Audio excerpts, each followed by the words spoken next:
Hello students, देखिए आज हम इस 3.6 एक्सरसाइज को कंप्लीट करने वाले हैं। इसका जस्ट एक लास्ट सेकंड क्वेश्चन बाकी है जो कि स्टेटमेंट बेस्ड क्वेश्चन है। चलिए स्टार्ट करते हैं। देखिए, formulate the following problems as a pair of equations and hence find their solution. हमें कुछ प्रॉब्लम्स दी गई हैं, हमें उनको सबसे पहले तो इक्वेशंस के रूप में फॉर्मुलेट करना है और देन उनको सिंप्लीफाई करना है, सोल्व करना है ना। सो फर्स्ट क्वेश्चन क्या है? Second question, first part actually, Ritu can row down stream 20 kilometre in 2 hours and upstream 4 kilometer in 2 hours. So find her speed of rowing in still water and speed of the current.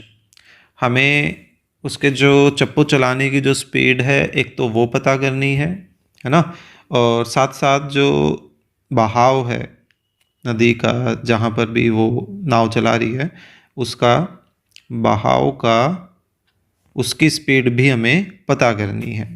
ठीक है, तो सबसे पहले हम इन्हीं को late कर लेते हैं।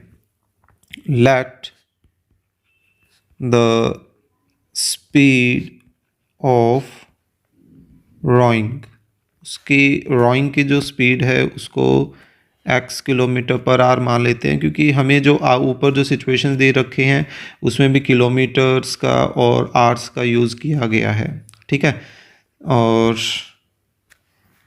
and the speed of current की स्पीड को हम y किलोमीटर पर आवर मान लेते हैं। अब पहले ही लाइन को दोबारा से पढ़ते हैं। देखिए, फर्स्ट लाइन में उसने क्या बोला है कि Ritu can row down stream. अब ये डाउन स्ट्रीम और अपस्ट्रीम जो है इनका मीनिंग क्या होता है, पहले इस चीज़ को समझ लेते हैं। देखिए, मान लीजिए हमारे पास ये अपना करंट है, ठीक है, और इसमें एक नाव है। क्लियर? अब दो सिचुएशंस हैं। करंट की जो डायरेक्शन है वो तो हम ये कंसीडर कर रहे हैं, ठीक है। अब नाव पर डिपेंड करता है कि भाई नाव जो है वो आपके पास करंट की डायरेक्शन में जा रही है या करंट के ऑपोजिट डायरेक्शन में जा रही है। ठीक है, देखिए, जब भी जो नाव है वो करंट के डायरेक्शन में जाती है लाइक दैट, तो इस तरह की सिचुएशन को क्या बोला जाता है? Down stream. डाउन स्ट्रीम, ठीक है। लेकिन अगर हमारे पास नाव जो है करंट की ऑपोजिट डायरेक्शन में जा रही है जैसे कि ये, तो ऐसे सिचुएशन को क्या बोला जाता है? अपस्ट्रीम। ठीक है, दोनों में अब फर्क तो आपको खैर पता चल गया। डाउन स्ट्रीम में दोनों सेम डायरेक्शन में जा रही हैं, तो ऑब्वियस सी बात है कि जो स्पीड है वो स्पीड बढ़ जाएगी। अभी फ़िलहाल हमने करंट की स्पीड को क्या माना है? y, ठीक है, और नाव की स्पीड को क्या कंसीडर किया है? x। तो ऐसी सिचुएशन में डाउन स्ट्रीम को अगर आप देखें तो डाउन स्ट्रीम में दोनों की स्पीड जो है वो कंबाइन हो जाती है, दोनों सेम डायरेक्शन में जाते हैं, है ना। आप इससे अंदाज़ा लगा सकते हैं कि कई बार आप जब साइकिल चलाते हैं, ठीक है, और रोड पर जब साइकिल चलाते हुए आपको अगर हवा पीछे से लग रही है, धकेल रही है, तो वैसी बात है आपको साइकिल चलाने में आसानी होती है ना, आपको उतना जोर नहीं लगाना पड़ता। तो वही सिचुएशन यहाँ है। तो ऐसे में डाउन स्ट्रीम भी क्या है? एक तरह की स्पीड है जो कि किससे बनती है? नाव और स्ट्रीम दोनों की स्पीड से कंबाइन होकर। तो ये भी आपकी क्या होगी? किलोमीटर पर आवर के अकॉर्डिंगली रिप्रेजेंट होगी। ठीक है, जबकि अगर आप नोटिस करें कि जब रोड पे साइकिल चलाते हैं और आपको हवा जो है बिल्कुल सामने से लगती है, तो यानी कि हवा आपको रोक रही है, तो आपको ज़्यादा जोर लगाना पड़ता है ना। तो ऐसे सिचुएशन में वो अपस्ट्रीम की सिचुएशन को तैयार करती है। ठीक है, तो अपस्ट्रीम में यहाँ पर आपके पास अब स्पीड क्या होगी? अब यहाँ ध्यान रखने वाली बात है कि आपको हमेशा नाव की स्पीड में से करंट की स्पीड को घटाना होगा। ठीक है, क्यों?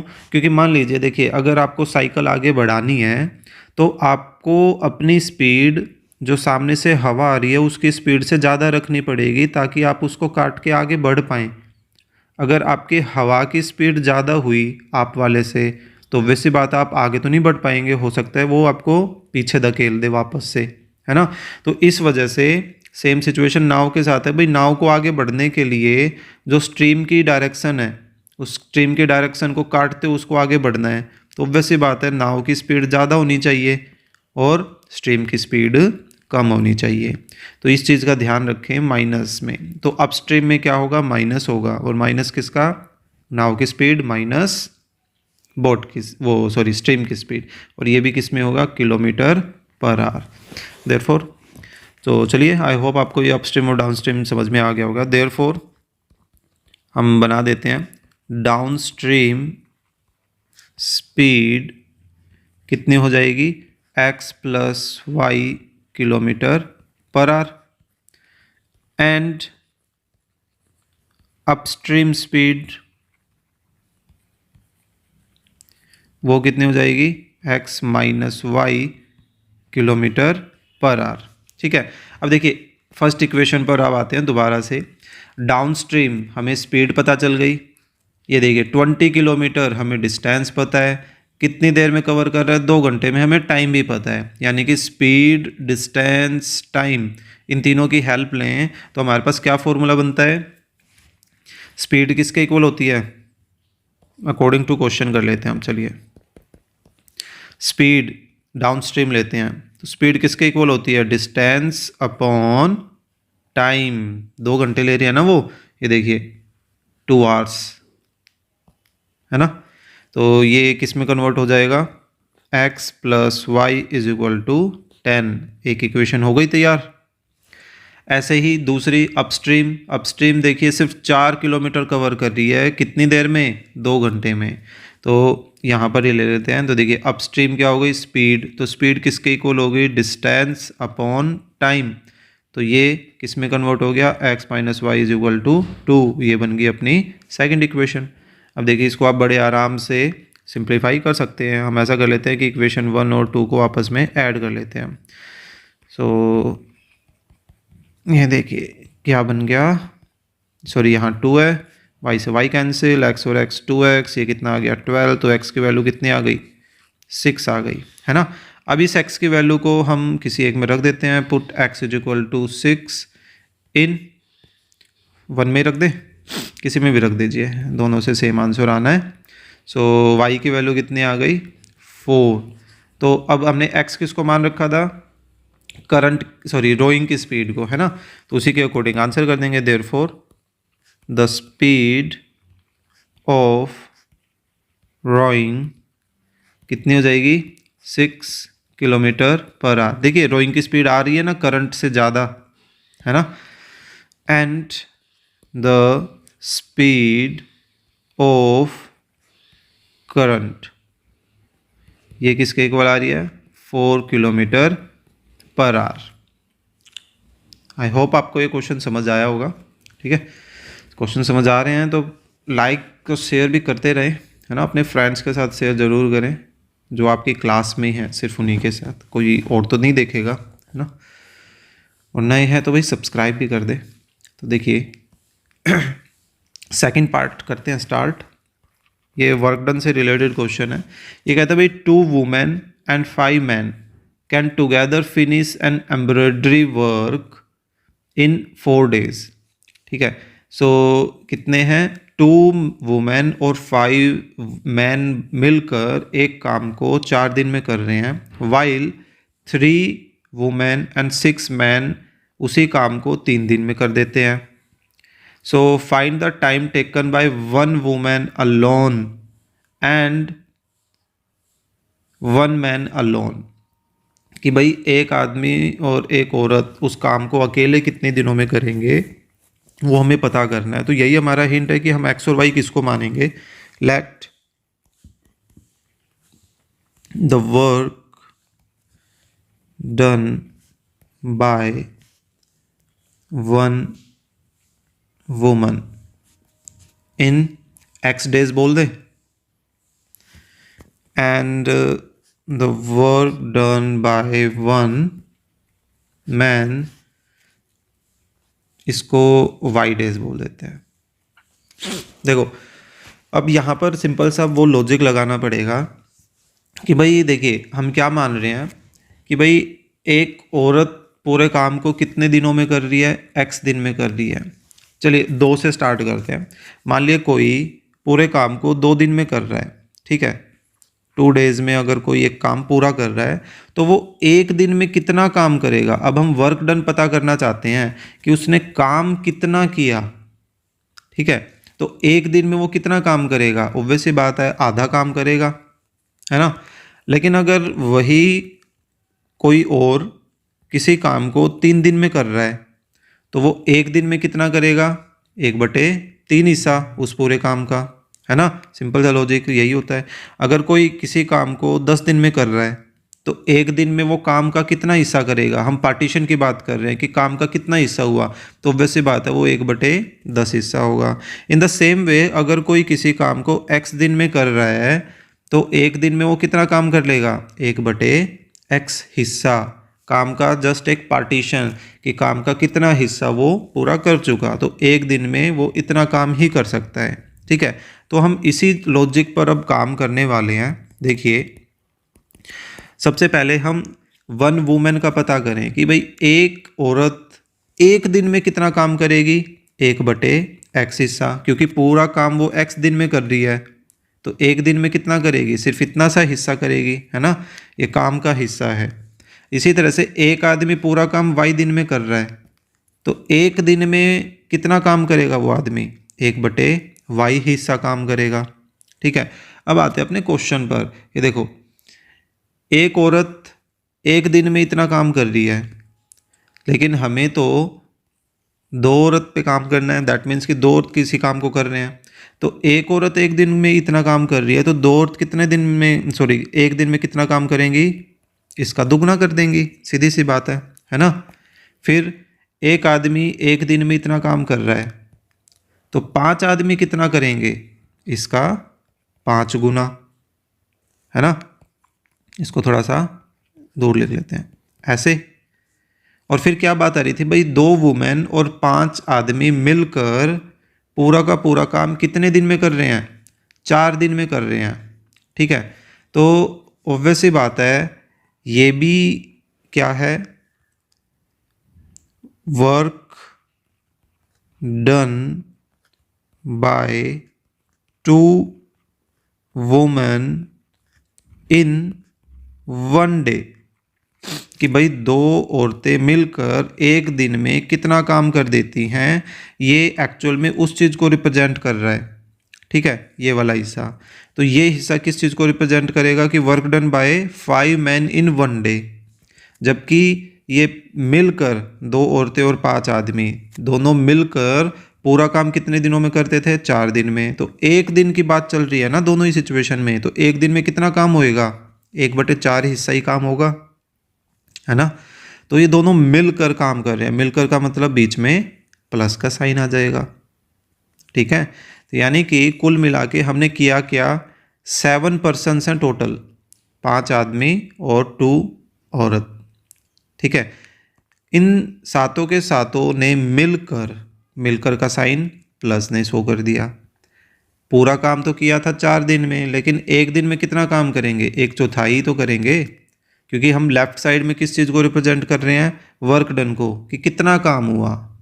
तो राइट भी क्या होनी चाहिए, वर्क डन ही रिप्रेजेंट होनी चाहिए। तो यहाँ से आपकी एक इक्वेशन तो ये बनी है, जो कि कैसी बन गई, आपके फर्स्ट क्वेश्चन के फर्स्ट पार्ट जैसी सिचुएशन बन गई। देखो फर्स्ट बोल दो या आपके ये बोल दो सेकंड पार्ट जैसी, जिसमें वेरिएबल्स जो हैं वो कहाँ आ गए, डिनोमिनेटर में आ गए, ठीक है। अब नेक्स्ट दूसरी जो इक्वेशन है उसमें क्या है, वाइल 3 वुमेन, अब 3 औरत की बारी आ गई, तो 3, तो देखिए एक औरत एक दिन में 1/x काम कर रही है तो 3 औरतें कितना काम करेंगी, 3 टाइम। और फिर एक आदमी एक दिन में 1/y काम कर रहा है तो 6 मैन कितना करेंगे, उसका 6 टाइम। तो ये मिलकर कितना काम करेंगे, यानी कि जोड़ दिया। जबकि ये मिलकर पूरा काम 3 दिन में पूरे कर रहे हैं, तो एक दिन में कितना काम होएगा, सिर्फ 1/3, है ना, 1/3 हिस्सा। तो ये देखिए ये बन गई अपनी सेकंड इक्वेशन। अब हमें उनके अकॉर्डिंगली इनको सिंप्लीफाई करना है, तो हम क्या करेंगे, 1/x को u मान लें एंड 1/y को v मान लेते हैं। तो जो इक्वेशन 1 है वो किस में बदल जाएगी, 2u plus 5v is equal to 1/4 and second equation 3u plus 6v is equal to 1/3, है ना। अब चाहें तो हम इस 4 को इधर पहले ले आएँ, मल्टीप्लाई कर ले, लेकिन फिर ऐसा लग रहा है 3 को और 4 को जब हम शिफ्ट करेंगे तो कैलकुलेशन और थोड़ी बड़ी हो जाएगी, है ना। तो ऐसा करते हैं कि इनको यहीं से सिंप्लीफाई करना स्टार्ट कर देते हैं, इक्वेशन 1 और इक्वेशन 2। बाकी आप चलिए ऐसा कर लेते हैं, मल्टीप्लाई कर देते हैं, क्योंकि कई बच्चों को फिर दिक्कत आती है फ्रैक्शनल फॉर्म पर काम करने में। ठीक है, कोई बात नहीं, कैलकुलेशन थोड़ी और बड़ी हो जाएगी। तो देखिए 4 इधर आकर क्या करेगा, मल्टीप्लाई, तो वो मल्टीप्लाई दोनों को करेगा, ये 8u बन जाएगा और ये 20v और यहाँ 1, इसको इक्वेशन 1 बोल देते हैं। एंड 3 इधर आकर मल्टीप्लाई करेगा 3u और ये 18v इज इक्वल टू 1, इसको 2 बोल देते हैं। तो देखिए अब u ख़त्म कर लेते हैं। ठीक है, सो u ख़त्म करने के लिए दोनों का कोफिशिएंट सेम होना चाहिए, तो इसको 9 से मल्टीप्लाई कर देते हैं और इसको 8 से मल्टीप्लाई कर देंगे, यानी कि इक्वेशन 1 को हम 9 से मल्टीप्लाई कर रहे हैं, क्योंकि इनका जो एलसीएम आएगा वो एलसीएम यही आएगा, है ना, 72। इसको कर रहे हैं 9 से एंड इक्वेशन 2 को कर रहे हैं 8 से। सो ये कितना आ जाएगा हमारे पास, सॉरी कहाँ गई इक्वेशन, हाँ ये रही, 9 से कर रहे हैं 72u plus 180v is equal to 9, ये तो इक्वेशन 3 हो गई। एंड इसको कर रहे हैं हम 8 से, तो ये बन जाएगा 72u प्लस 80 एंड 64, यानी कि 144v इज इक्वल टू 8, ये हो गई अपनी इक्वेशन 4। अब ऐसा करते हैं, इनको आपस में सब्ट्रैक्ट कर देते हैं। सो सब्ट्रैक्ट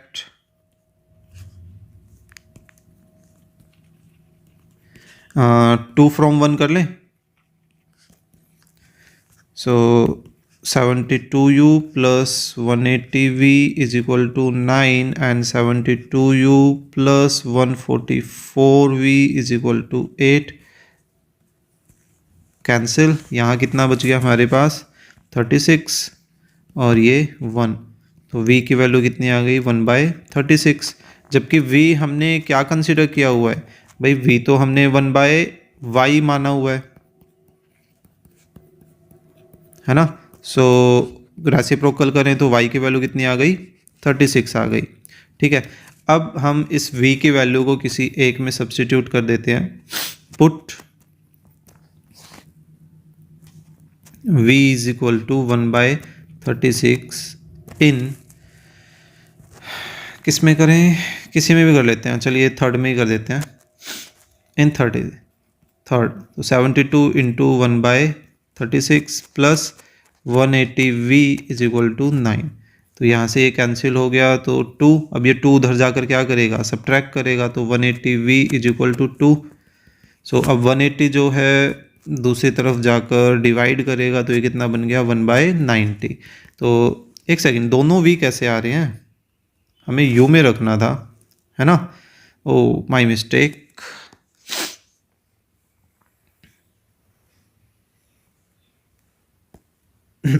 दोबारा करना पड़ेगा, चलिए कोई नहीं। किस में रख रहे हैं हम, थर्ड में रख रहे हैं v के रिप्लेसमेंट में, है ना। सो 72u प्लस 180, अच्छा ये देखिए 180 के तो 36 के मल्टीपल में तो 180 होता नहीं है, हमारे पास 36 के मल्टीपल में 144 आ जाएगा, है ना।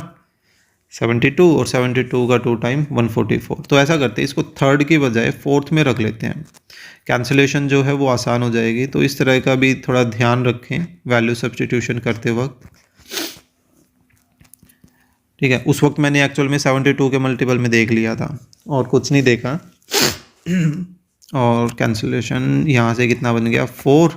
अब वो 4 उधर जाकर क्या करेगा, सब्ट्रैक्ट करेगा। अब 72 इधर आकर डिवाइड करेगा तो कैंसिल होके कितना बच रहा है 18। सो u कितना 1/x के इक्वल, तो x की वैल्यू कितनी आ गई 18 आ गई। लेकिन हमने x को और y को मान क्या रखा है, तो उसके अकॉर्डिंगली हम ये लेकर चलेंगे। Therefore one woman takes 18 days to complete the work। One woman alone और बोल देते हैं, है ना। And one man alone takes 36 days to complete the work. Okay, तो ये था आपका क्वेश्चन नंबर 2 का सेकंड पार्ट। ठीक है, चलिए लास्ट करते हैं क्वेश्चन, इसी के साथ फिर अपनी एक्सरसाइज भी पूरी हो जाएगी। Ruhi travels 300 kilometre to her home partly by train and partly by bus. Total देखो 300 किलोमीटर का डिस्टेंस है। फिर कहता है कि कुछ डिस्टेंस तो ट्रेन से तय किया और कुछ बस से। फिर कहता है सी टेक्स 4 hours, 4 घंटे उसको लगते हैं। If she travel 60 kilometre by train and remaining कितना हो जाएगा 240 किलोमीटर और 240 किलोमीटर बाय बस। तो ये कहता है कि अगर वो 60 किलोमीटर तो ट्रेन से चले और 240 किलोमीटर बस से चले तो उसको सिर्फ 4 घंटे लग रहे हैं। हाँ, ये देखो, ये रहे 4 घंटे। लेकिन अब दूसरी कंडीशन में कहता है अगर वो 100 किलोमीटर ट्रेन से और रिमेनिंग 200 किलोमीटर बस से चले तो वो पहले से 10 मिनट ज़्यादा टाइम उसको लग रहा है। तो बताइए कि स्पीड क्या होंगी ट्रेन की और बस की।